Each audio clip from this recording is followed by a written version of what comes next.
Good morning mga mate. I-share ko po sa inyo kung paano po yung mabilis na paraan para i-assemble itong long strap natin. Napakasimple at napakadaling gayahin. Ito po ang kinaganda sa vlog ng inyong Manoy Edgar na mga isinishare. Ito po ay hindi mahirap gayahin. Madali po, madaling gawin. Okay, papakita ko po sa inyo kung paano ko po naisipan yung paraan na mas madali. Pasensya na, medyo maingay po dito. Tabi po kami ng highway. Meron na po akong naputol.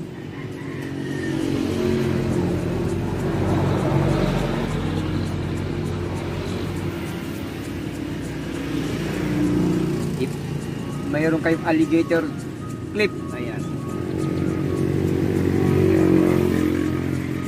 Kailangan meron kayong pang sukat. Ito po ay standard na size para sakto sa sukat ng paa ng ating mga alagang manok.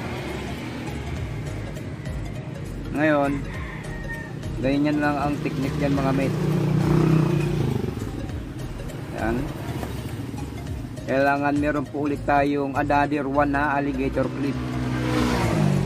Ipitin nyo lagpas ng ating daliri. Yan.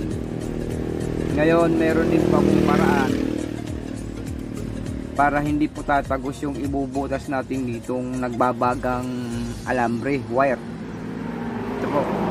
Nagkat po ako ng kapirasong aluminum flat. Ayan. Ilalagay po natin sa pagitan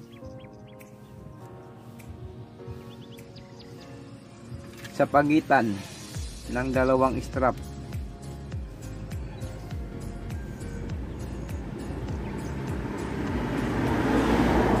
Then nandiyan na, nasa gitna siya mga mate.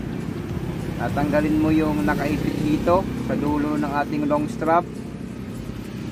Anong purpose nito? Para po hindi para pantay, hindi maiksi ang kabila at hindi mahaba yung kabila, para balanse po. Ngayon dahil naka-set up na, dito na iipitin natin ulit, tatanggalin dyan, then dito mo ilalagay ang clip.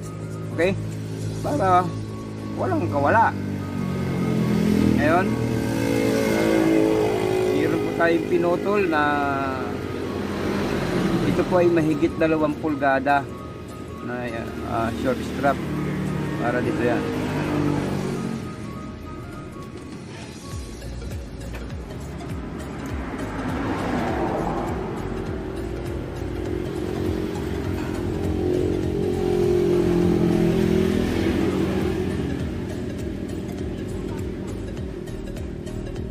Yan, iyayapos mo lang dyan para siya nakasinturon.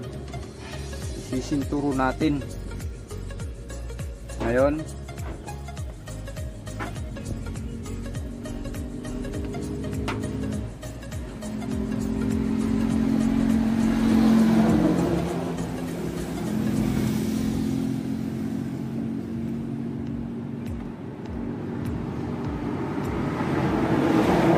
ayan, nakasinturo na po siya. Ito po yung ating nagbabagang wire. Tutusok mo sa pinakagitna mga mate. Ayan, itinusok ko. I-press mo ng isang makinis na bagay para pumantay po yung pinagdaanan ng ating nagbabagang GI wire. Ngayon, pwede nyo nang tanggalin itong mga clip. Yan, pwede natin tanggalin na yung aluminum flat. Ayan na po siya mga mate, nakafix na siya. Ito po yung side na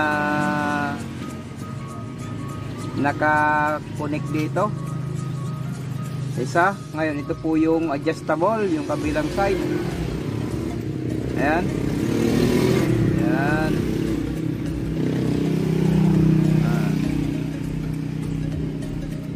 Ngayon, mga mate, para mas lalong tumibay itong gawa nating long strap, kailangan po nating pahiin dito kabilaan. Ito ba mga mate, ang pagtahi po dyan ay ito po, ganyan, left and right.